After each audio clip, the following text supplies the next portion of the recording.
स्नेहा, क्या तुम्हें पता है कि महाभारत के सबसे महान योद्धाओं में से एक कर्ण की मृत्यु के बाद कुछ ऐसी घटनाएं घटीं जिन्हें आज तक विज्ञान भी नहीं समझ पाया।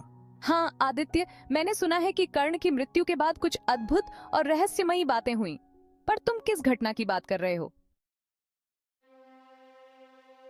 दरअसल कर्ण की मृत्यु के बाद उनकी आत्मा को लेकर एक दिलचस्प कहानी है। महाभारत के अनुसार जब कर्ण की मृत्यु हुई तो उनकी आत्मा सीधे सूर्य देव के पास गई। क्योंकि कर्ण सूर्य पुत्र थे तो उनके लिए यह स्वाभाविक था।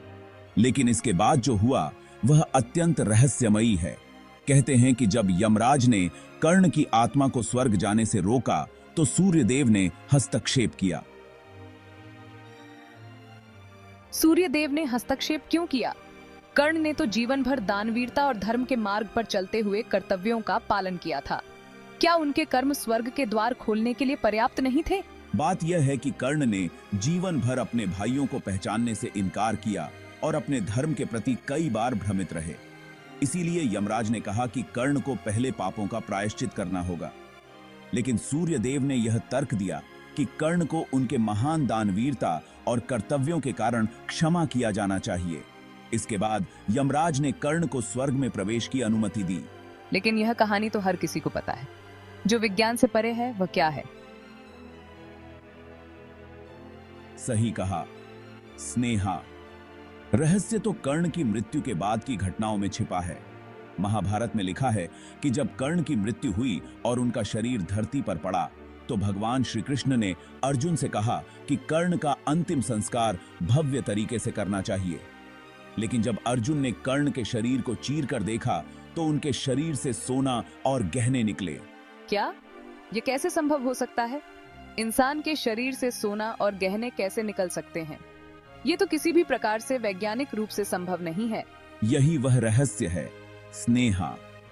कर्ण ने अपने जीवन में इतनी दानवीरता दिखाई थी कि उनके शरीर में भी सोना समा गया था। यह घटना किसी भी विज्ञान या तर्क के दायरे से परे है।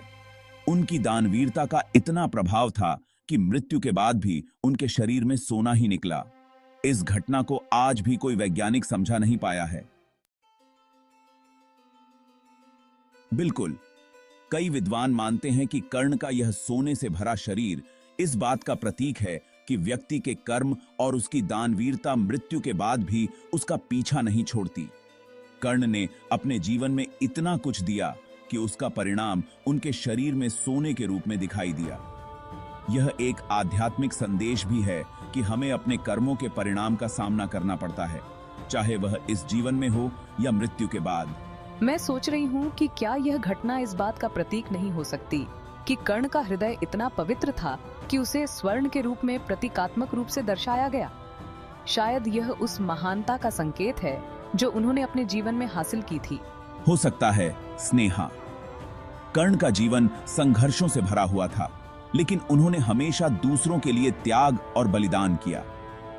यह घटना हमें यह भी सिखाती है कि महान व्यक्तित्व कभी मरते नहीं। उनकी यादें और उनके कर्म हमेशा हमारे साथ रहते हैं। उनकी यादें मिटिदानी और बारी। सही कहा। कर्ण का जीवन हमें यह सिखाता है कि चाहे परिस्थितियां कैसी भी हों, हमें अपने धर्म और कर्तव्यों का पालन करते रहना चाहिए। विज्ञान के लिए चाहे यह घटना एक पहेली हो, लेकिन हमारे लिए यह एक शिक्षा है कि महानता और उदारता का असली मोल क्या है। बिल्कुल, कर्ण के जीवन से हमें यह भी सीखने को मिलता है कि चाहे लोग हमें समझें या नहीं, हमें अपने कर्म और सिद्धांतों पर अडिग रहना चाहिए। कर्ण ने अंत तक अपने धर्म का पालन किया और यही कारण है कि उनकी मृत्यु के बाद भी उनके कर्मों की महानता बनी रही। हाँ आदित्य, विज्ञान भले ही कर्ण की इस रहस्यमयी घटना का उत्तर न दे सके, लेकिन यह घटना हमें यह याद दिलाती है कि कुछ बातें तर्क और विज्ञान से परे होती हैं। कर्ण की महानता और दानवीरता का यह रहस्य हमें हमेशा प्रेरित करेगा। सही कहा स्नेहा।